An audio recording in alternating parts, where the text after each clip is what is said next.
Some secrets don't disappear with time. They grow up, learn your smile, and one day stand right in front of you.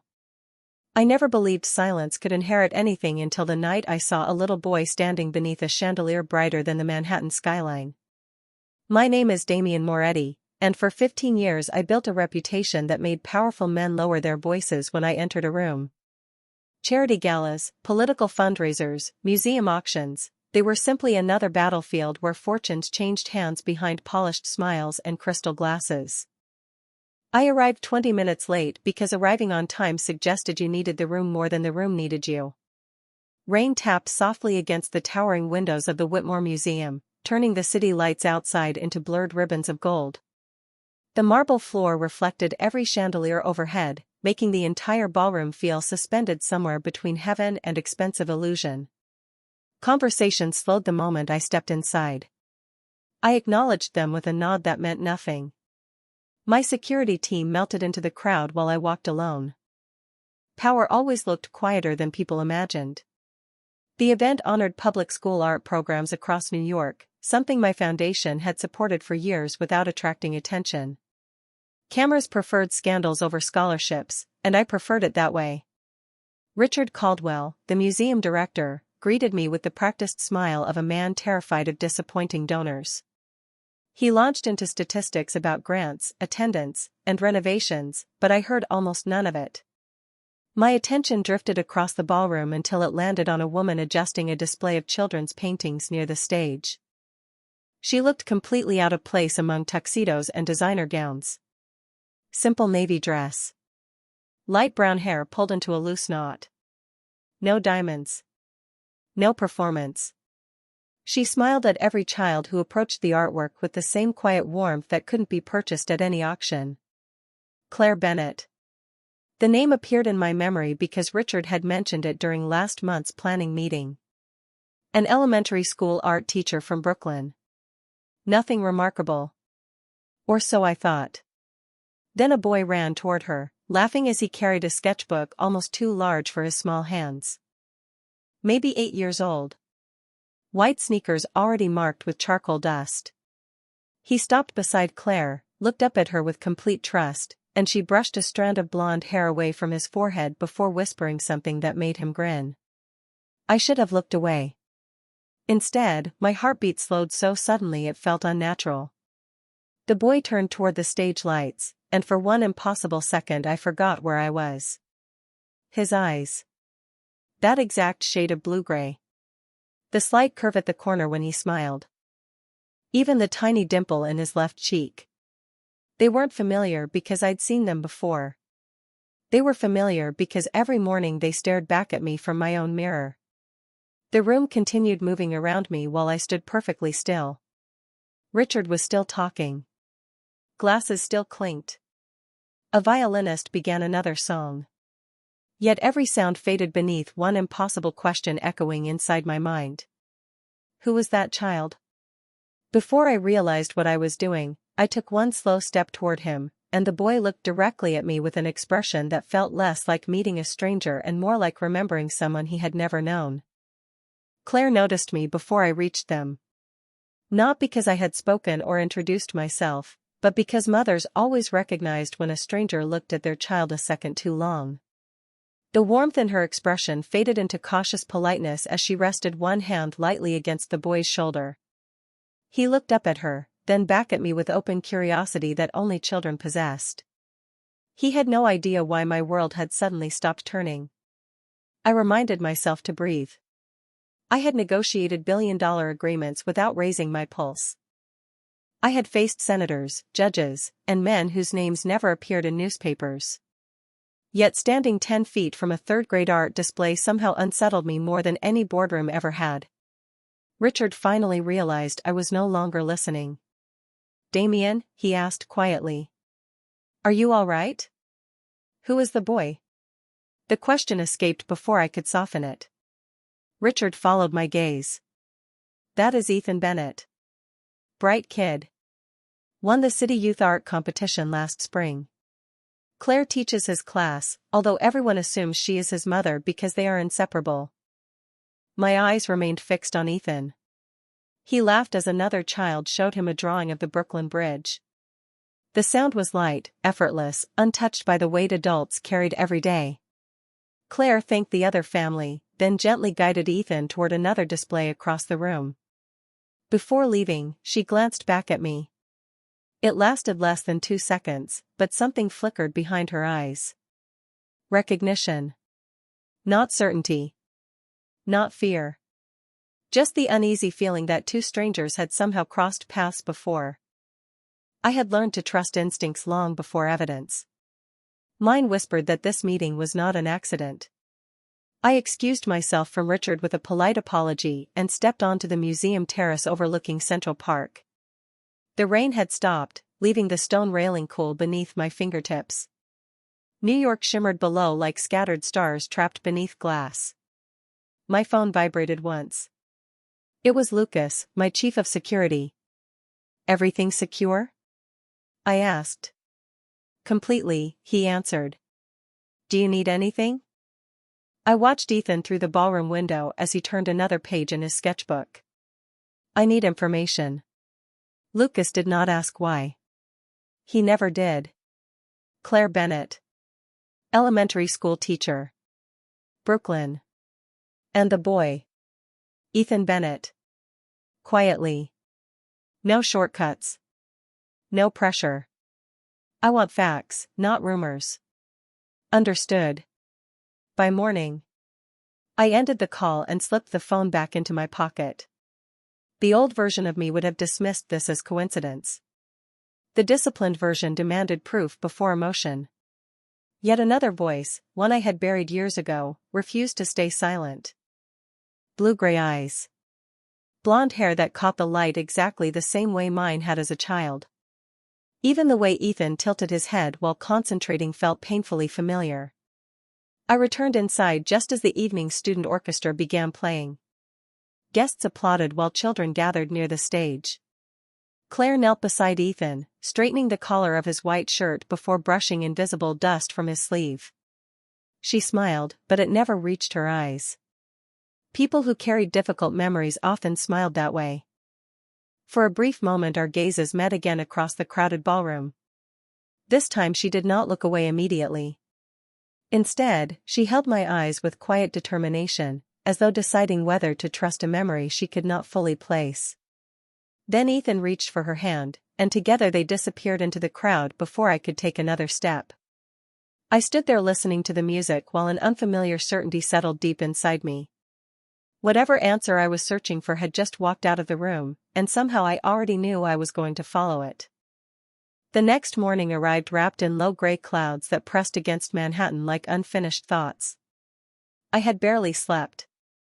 Every time I closed my eyes, I saw Ethan laughing beneath those museum lights, and every memory I believed I had buried years ago rose quietly to the surface. My office overlooked the East River, 40 stories above the streets where millions of people hurried through ordinary lives. Mine had never been ordinary. The walls of the room displayed awards, photographs with governors, business leaders, and philanthropists. To everyone else, they represented success. To me, they were reminders of how many years I had spent building something impressive enough to distract myself from everything I had lost. A gentle knock interrupted my thoughts. Lucas entered carrying a slim black folder. He placed it carefully on my desk without saying a word. He understood that silence often carried more respect than conversation. I opened the folder slowly. Claire Bennett. 28 years old. Elementary school art teacher in Brooklyn. Bachelor's degree from New York University. Volunteer instructor at community centers every Saturday morning. No criminal record. No lawsuits. No public scandals. Every page described someone who had chosen a simple life built around helping children discover confidence through creativity. Then I reached the page about Ethan. Ethan Bennett. 8 years old. Excellent academic record. Advanced reading level. Recipient of multiple youth art awards. Medical history normal. Emergency contact listed only one parent. Claire Bennett. No father identified on any public document. I read that line 3 times. It should have answered my questions. Instead, it created 100 more. Lucas remained standing quietly across the room. Anything unusual? I finally asked. He hesitated, which was rare for him. There is one thing. He handed me a photograph taken outside a small brick school in Brooklyn. Claire was helping children carry paintings to a neighborhood exhibit. Ethan stood beside her holding a canvas almost as tall as he was. Around his neck hung a silver compass pendant. My pulse quickened. I reached into the top drawer of my desk and removed a small velvet box that had not been opened in nearly a decade. Inside rested its twin. The same silver compass. Same engraving. Same tiny scratch near the clasp where it had once slipped onto concrete during a rainy evening long ago. There had only been 2 of those pendants ever made. One for me. One for someone I thought I would never see again. I stared between the photograph and the necklace until the distance between past and present disappeared. 8 years earlier flashed across my mind with startling clarity. Rain falling over Brooklyn. A neighborhood art festival. Music drifting through narrow streets. I had attended without security for the first time in years because anonymity felt like freedom for a single evening. That was where I met a young woman painting a mural beside a children's center. She laughed when blue paint accidentally landed on my sleeve instead of the wall. She apologized while trying not to smile, and somehow I found myself smiling too. For one afternoon I was not a businessman, not a public figure, not a man carrying impossible responsibilities. I was simply Damien. I had spent years convincing myself those memories belonged to another lifetime. Yet now they returned with perfect detail, brighter than the skyline outside my window. I closed the velvet box carefully and looked once more at Ethan's photograph. Coincidences existed. I had built my career by believing facts instead of feelings. But 2 identical necklaces did not happen by chance. Neither did a little boy whose smile looked so painfully familiar. Somewhere between those forgotten memories and the quiet life Claire had built, an answer had been waiting for me all along. That evening I drove to Brooklyn alone, something Lucas would have argued against if I had told him where I was going. Some questions could not be answered by investigators, reports, or carefully organized files. Some questions demanded that you stand in the place where the memories had begun. The neighborhood looked almost exactly as I remembered. Narrow tree-lined streets. Small brick buildings with flower boxes beneath the windows. A family-owned bakery on the corner where the smell of fresh bread drifted into the cool evening air. Children laughed somewhere behind a nearby playground fence while parents gathered on folding chairs watching them race across the grass.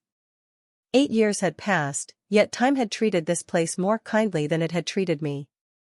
I parked across from the old community arts center and remained inside the car for several minutes. The mural still covered the brick wall, although the colors had softened beneath years of sun and rain. I smiled despite myself. I remembered teasing the young artist that she had accidentally painted more blue across my jacket than across the wall. She had laughed so hard she nearly dropped her brush. "You should not stand so close if you are afraid of color," she had said. "I am not afraid of color," I had answered. "I simply own expensive jackets." She had folded her arms and smiled with quiet confidence. "Then maybe you need better priorities." No one had spoken to me like that in years. Everyone else measured every sentence around me. Claire had not cared who I was because she had not known. To her I had simply been a man who stopped to admire a mural instead of another important stranger hurrying through New York. We spent the entire afternoon talking while neighborhood children covered the sidewalk with chalk drawings.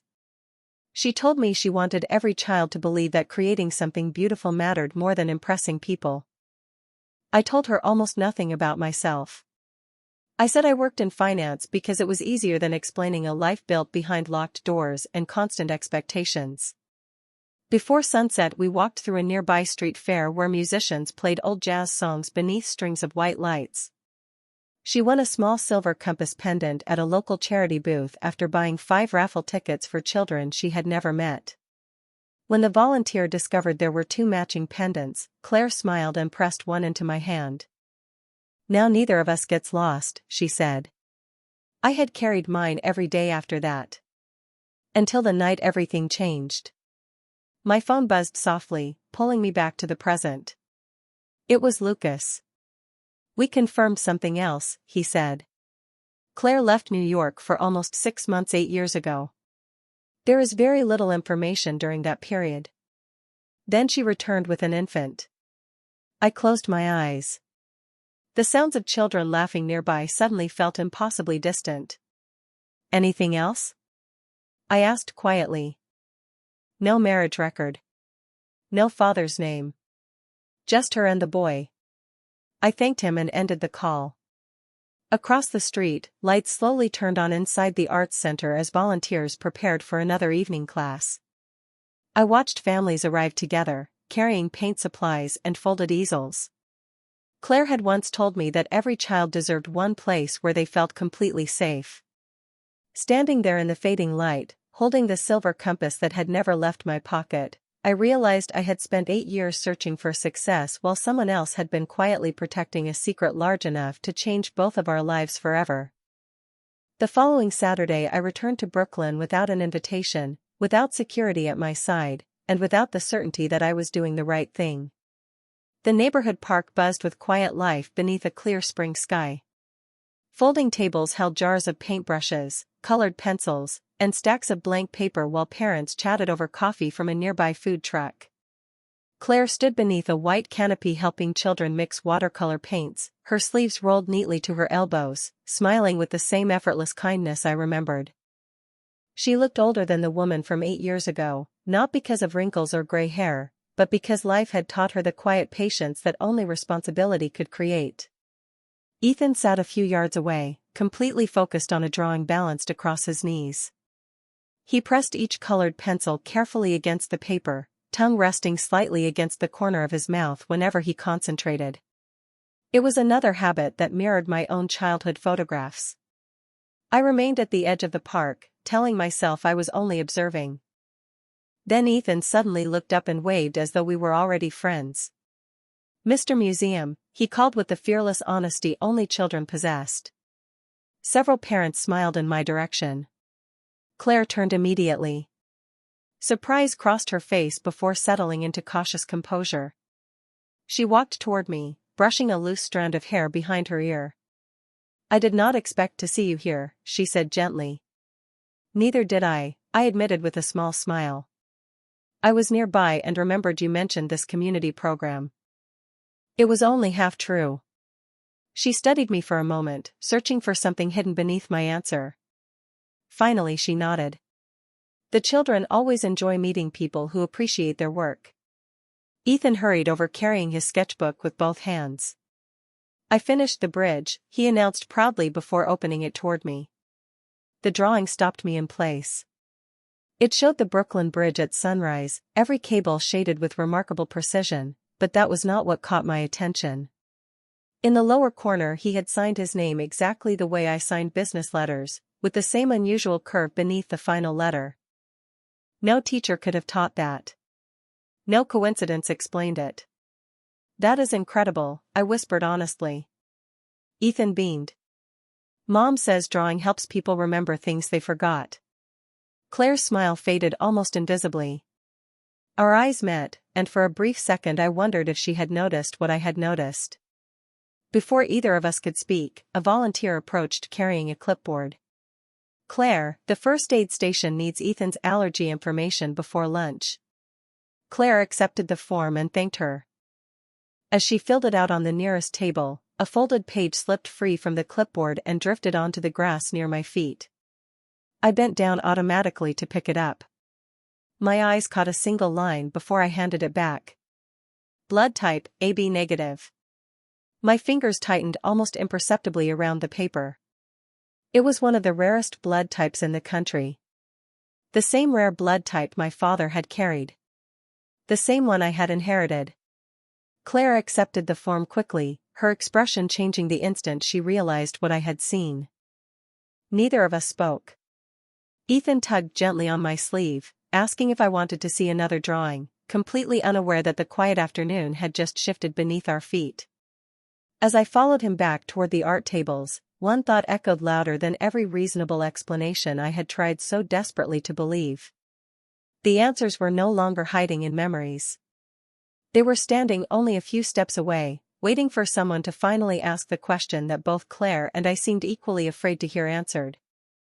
That afternoon ended with polite smiles, but neither Claire nor I walked away unchanged.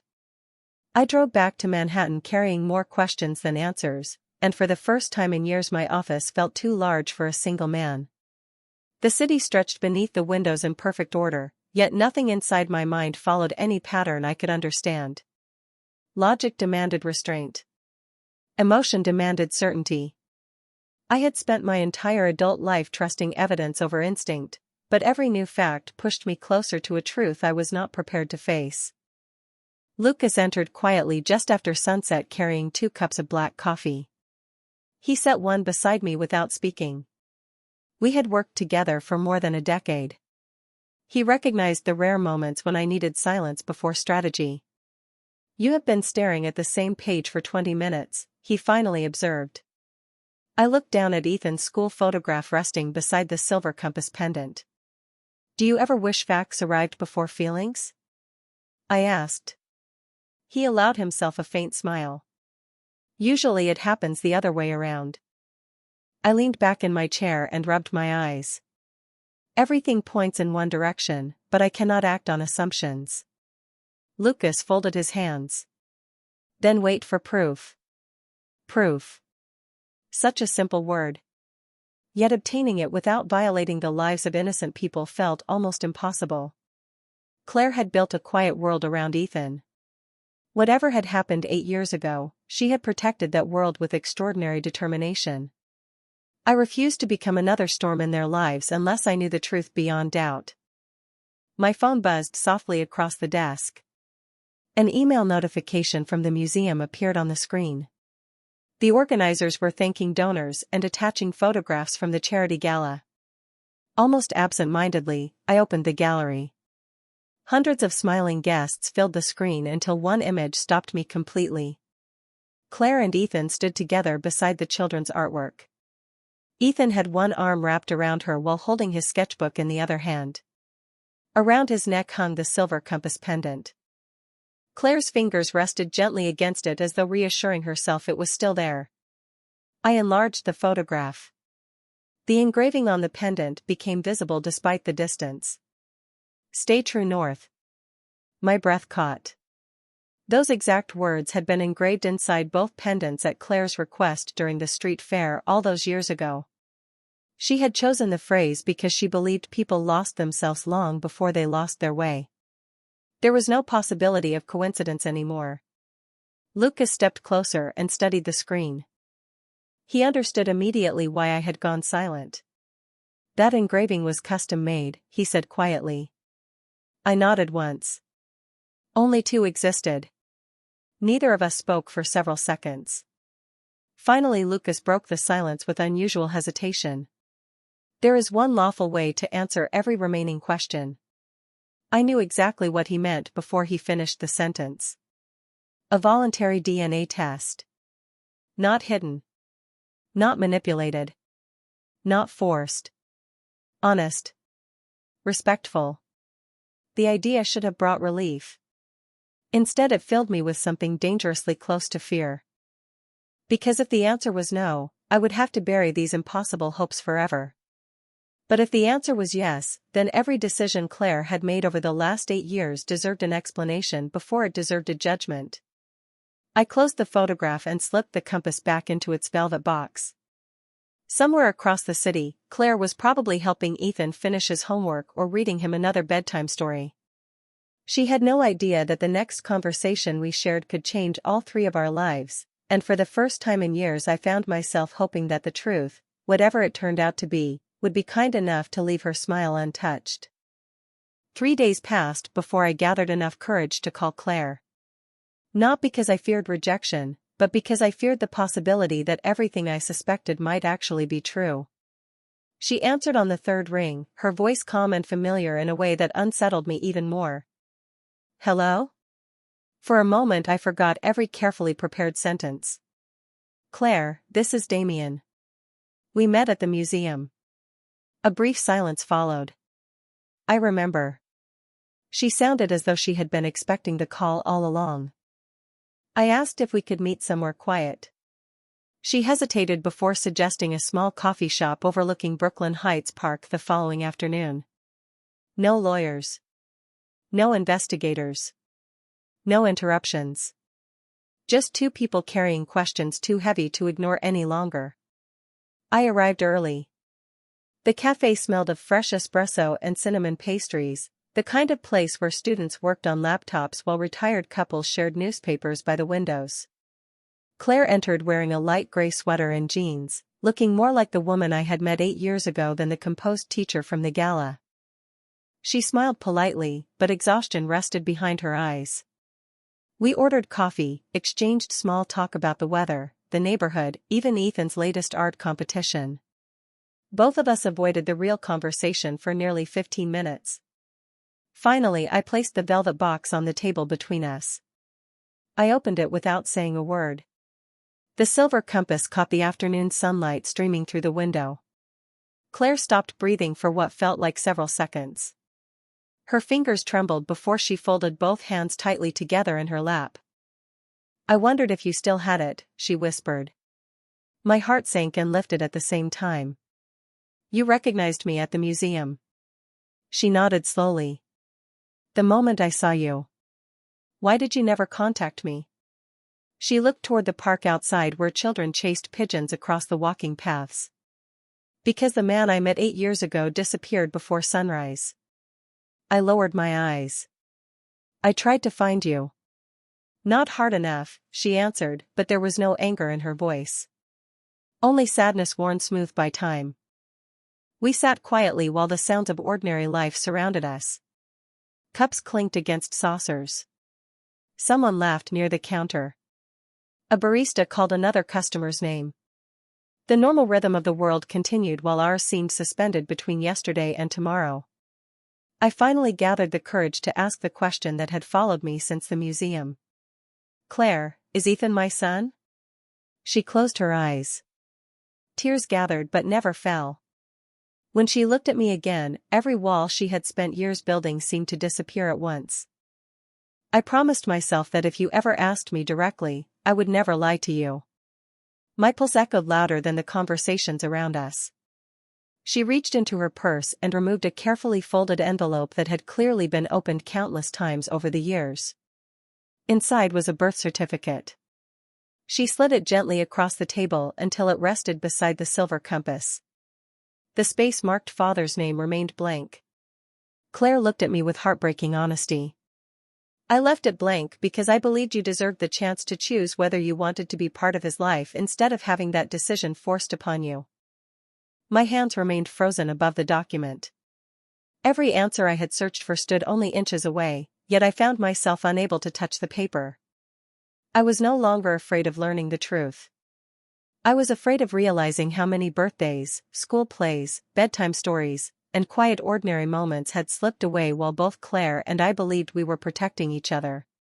Claire wrapped both hands around her untouched coffee as though the warmth might steady memories she had carried alone for 8 years. I finally reached for the birth certificate, my fingers trembling more than I wanted to admit. The blank space beneath father's name felt heavier than every contract I had ever signed. Why? I asked quietly. Why did you disappear without telling me? She looked out the window where the afternoon sunlight stretched across the park. Because I learned who you really were the morning after we said goodbye. I remained silent. She deserved to tell the story without interruption. You left before I woke up, she continued softly.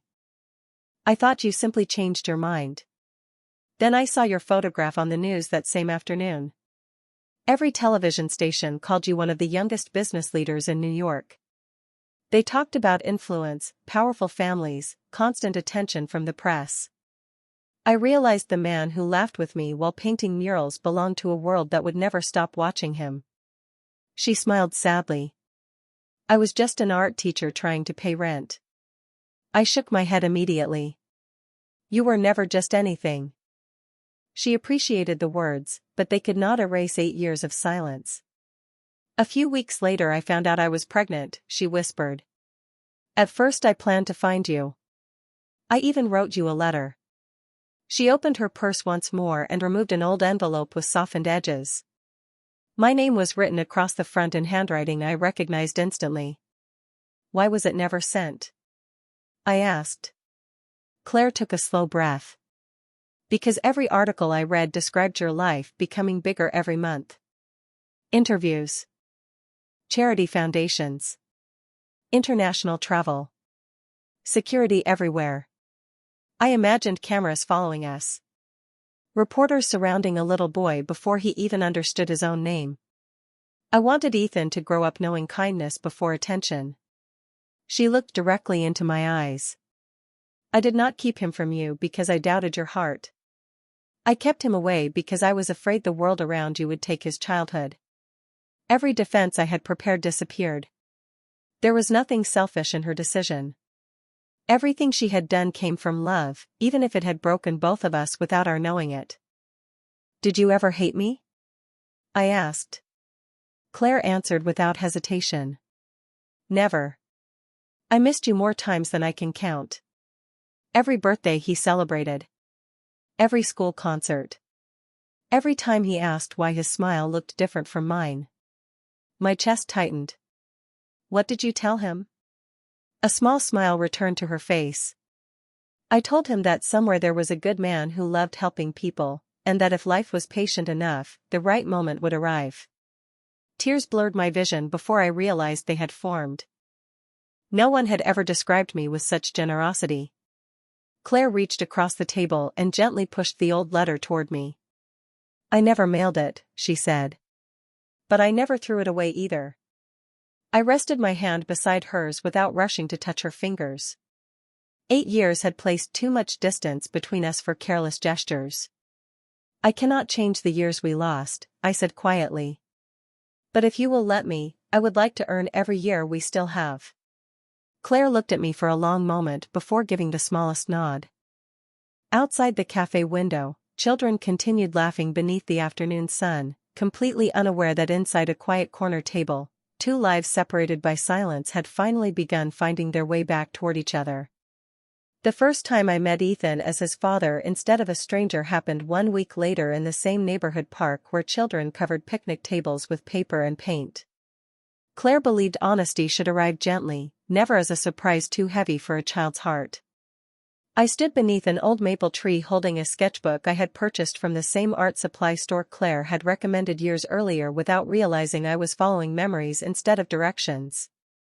My hands felt strangely uncertain. I had spoken before thousands of people without hesitation, yet one conversation with an 8-year-old somehow carried greater weight than every public speech combined. Ethan spotted me almost immediately. His face brightened with familiar excitement as he jogged across the grass carrying another drawing tucked beneath his arm.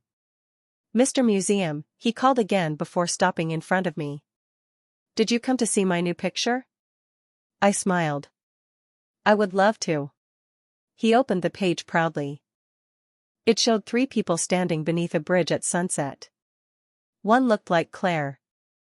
Another looked unmistakably like him.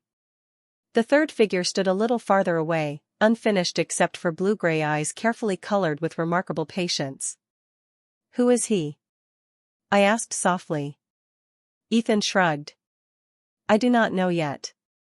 Mom says every story introduces new characters when the time is right." My throat tightened. Claire approached quietly, giving Ethan an encouraging smile before kneeling beside him. "Sweetheart," she said gently, "there is something important we need to tell you." Ethan looked between us with innocent curiosity rather than fear. Claire rested one hand on his shoulder. "Do you remember how you always asked about your father?" He nodded once. "You said he was a good man." Claire glanced toward me before continuing. "I told you the truth." Ethan slowly turned to face me. The silence lasted only a few seconds, but it stretched long enough for every heartbeat to become its own lifetime. "Is it him?" he whispered. Claire smiled through tears she no longer tried to hide. Yes.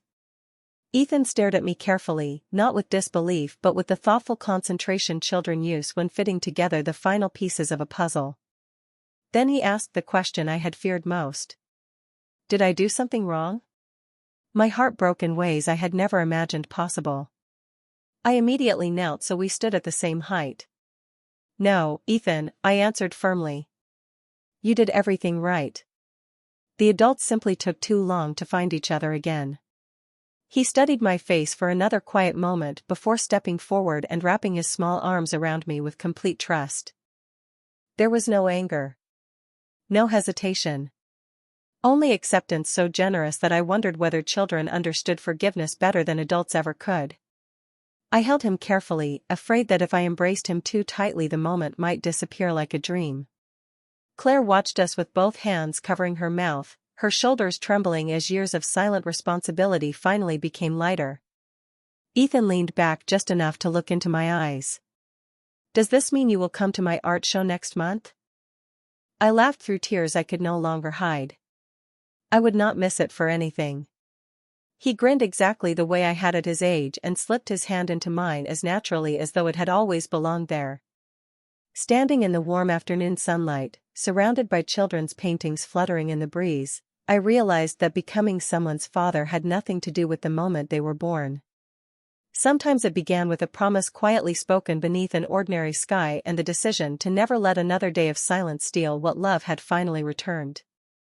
Life settled into a rhythm that felt unfamiliar in the best possible way. Every Wednesday after school, Ethan insisted that I meet him at the community art center instead of my office downtown.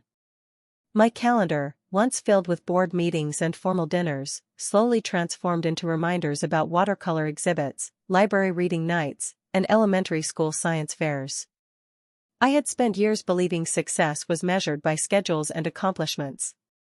Ethan measured it by whether I remembered to bring extra colored pencils. Claire watched those small changes with quiet gratitude, although I could still see caution lingering behind her smile. Trust did not return all at once. It arrived one ordinary afternoon at a time. One evening we sat together on a park bench while Ethan chased a soccer ball with a group of neighborhood children. The sunset painted the sky with shades of orange and lavender, and the breeze carried the scent of fresh grass across the open field. Claire leaned back against the bench and laughed softly as Ethan celebrated a goal with exaggerated enthusiasm. He inherited your determination, she said. He definitely did not inherit my soccer skills. I smiled. I was terrible at sports. She raised one eyebrow playfully. I remember. You almost tripped over your own feet at the street festival. I laughed louder than I had in years. The memory returned with surprising clarity. For a few peaceful moments, the 8 years between us seemed to disappear completely. Then my phone vibrated. The screen displayed the name of a longtime business associate. I ignored the call. A second later another message arrived, followed by another. Claire noticed the growing list of notifications. You can answer if you need to, she said gently. I shook my head. Right now I am exactly where I need to be. She looked at me for a long moment before quietly asking the question I knew had been resting in her heart. Will your world accept this? I followed her gaze toward Ethan, who was helping another little boy retrieve a soccer ball that had rolled beneath a fence. I honestly do not know, I admitted. For years I built a life around expectations that belonged to other people. Every important decision was measured by appearances, reputation, and public opinion. None of those things prepared me for becoming someone's father. Claire lowered her eyes. I never wanted Ethan to feel like a complication. Her words settled heavily between us. I turned toward her immediately. He is not a complication. He is the clearest reason I have ever had to change. Before she could respond, Ethan came running toward us, slightly out of breath and carrying a folded flyer. Dad. The word reached my ears so naturally that for a second I forgot it was the first time he had ever spoken it aloud.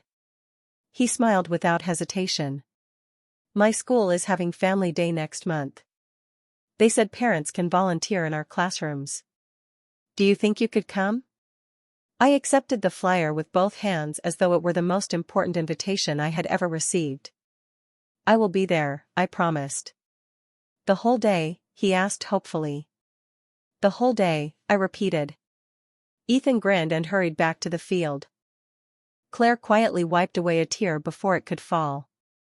I slipped the family day flyer into the inside pocket of my jacket where I usually kept contracts and business agreements.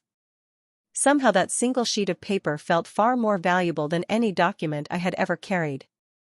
Watching Ethan laugh beneath the fading evening light, I realized that every promise I made to him from this day forward would become the true measure of the man I wanted to be. Family Day arrived beneath a bright September sky that made every classroom window glow with warm morning light. I parked 2 blocks away from Ethan's school because I wanted to arrive like every other parent, carrying nothing except a paper bag filled with art supplies he had asked me to bring. No assistants. No formal schedule. No carefully managed appearances. Just me. The hallway buzzed with cheerful noise as children proudly pulled their parents from one classroom to another, eager to display drawings, science projects, and reading journals. Ethan spotted me the instant I stepped through the front doors. "Dad," he shouted, running across the polished floor before stopping just long enough to remember the school rule about no running inside. His excitement made several teachers smile. Claire stood beside his classroom wearing her usual gentle expression, but today there was something different in her eyes. Peace. The kind that only appeared when fear finally began letting go. Ethan introduced me to every classmate as though my presence was the greatest surprise of the entire event. "This is my dad," he repeated proudly, never growing tired of saying the words. Every introduction healed a part of me I had not known was still broken. We spent the morning painting landscapes with second graders, reading picture books aloud, and helping children build small cardboard bridges for a history project. At one point Ethan quietly slipped his hand into mine while we walked down the hallway to the library.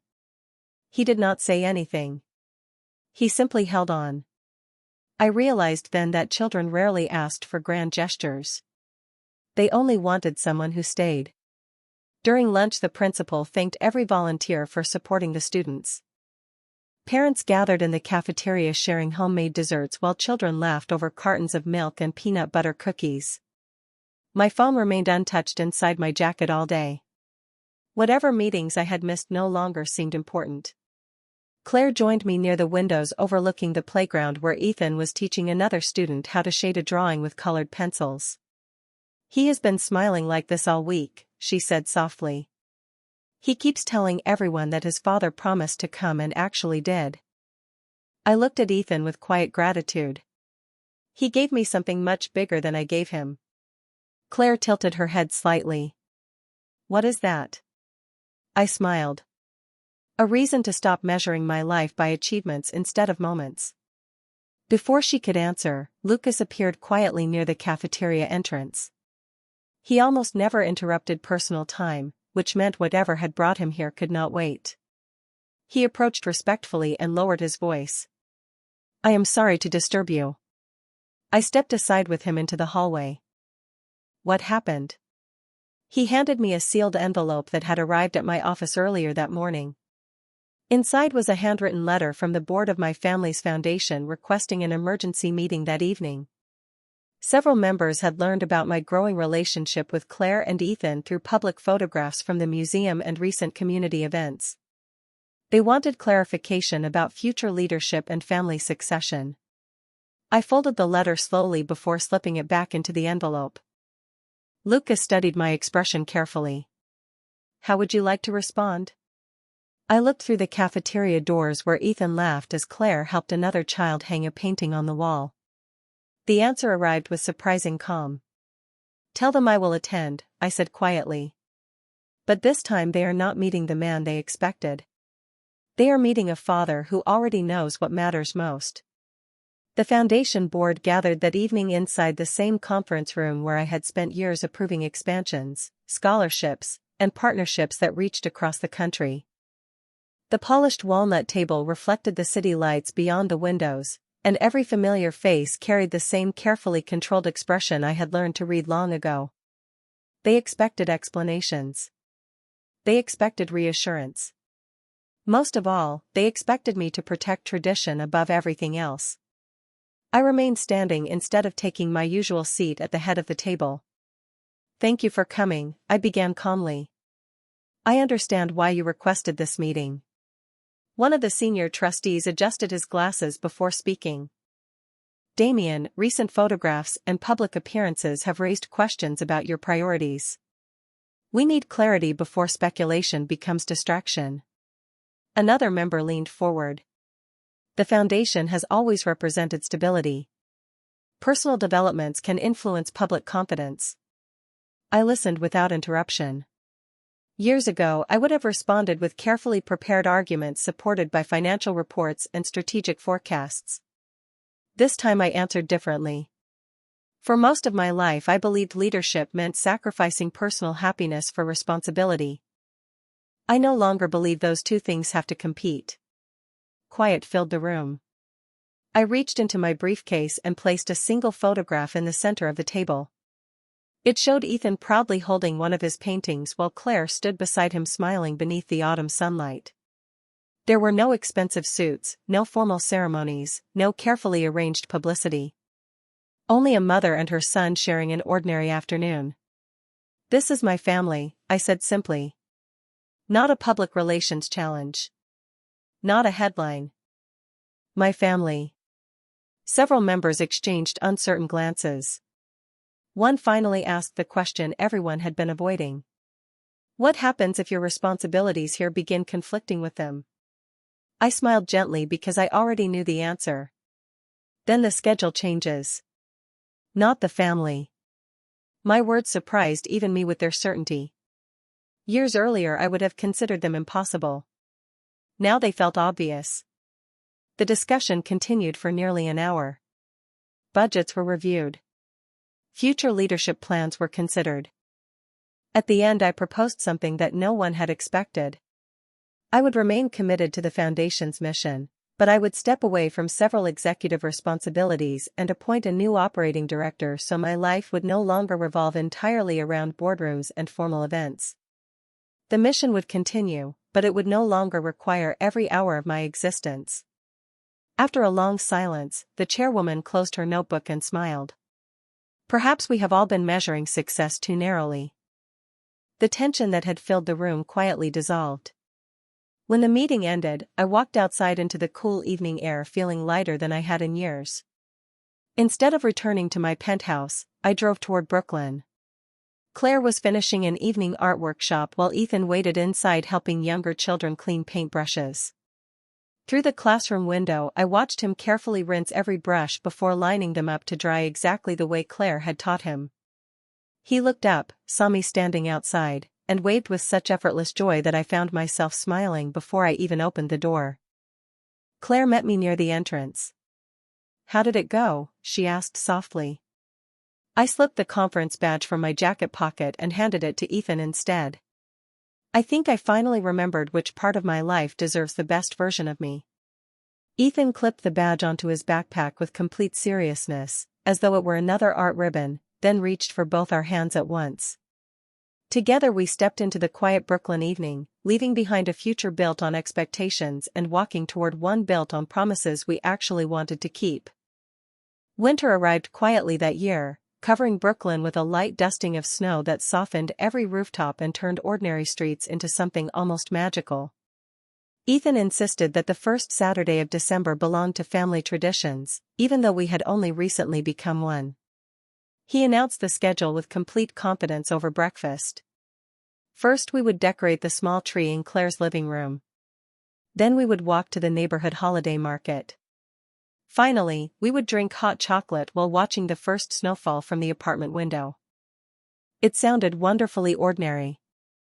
For most people those plans would hardly deserve a second thought. For me, they felt like the richest day I had ever been given. Claire laughed as Ethan carefully hung handmade paper ornaments beside the silver compass that now rested near the top of the tree. He insisted it belonged there, she whispered. Ethan overheard us and smiled proudly. Because it helped everybody find each other. Neither Claire nor I corrected him. He was right. That little compass had done far more than point north. Later that afternoon, while searching for extra decorations in the hallway closet, Ethan discovered a small wooden box tucked behind old photo albums. "Mom, what is this?" he asked. Claire froze for just a moment before taking the box into her hands. She smiled gently. "I think it is finally time." We gathered together on the living room rug as she opened it. Inside rested photographs from years before Ethan was born, faded ticket stubs from the neighborhood art festival, the second silver compass ribbon, and one carefully folded letter whose edges had softened from being opened and closed so many times. Claire handed the letter to me. "I wrote this the day I realized I was going to become a mother," she said quietly. "I never mailed it, but I always hoped one day someone would read it aloud." My hands trembled as I unfolded the pages. Ethan leaned comfortably against my shoulder while Claire watched us with peaceful eyes. I began reading. "If you are ever holding this letter, it means life finally gave us another chance. I hope you know that silence was never the absence of love. It was the shelter I believed our child needed until the world became gentle enough to welcome him. If our paths ever cross again, please do not count the years we lost. Count the years we still have. Teach him kindness before success. Curiosity before pride. Let him grow into someone who measures people by the goodness they leave behind, not by the titles they carry. And if he ever asks why I stayed silent, tell him the truth. I was never hiding him from his father. I was protecting both of them until love could find its way home." By the time I reached the final sentence, my voice had grown unsteady. The room remained completely still except for the quiet crackle of the fireplace and the soft sound of snow tapping against the window. Ethan looked up at me with thoughtful blue-gray eyes that no longer reminded me only of myself. They reminded me of hope. He reached over and gently folded the letter before placing it back inside the wooden box. "Can we keep reading it every Christmas?" he asked. Claire nodded through happy tears. "Every Christmas," she promised. I looked around our small living room filled with handmade ornaments, scattered colored pencils, warm laughter, and the family I had almost never known. For years I believed the greatest inheritance I could leave behind would be built through success, reputation, or influence. I was wrong. The most valuable legacy had been waiting inside a mother's quiet courage all along. Sometimes the strongest love is not the one that speaks first. It is the one that waits, protects, forgives, and finally leads every lost heart back home.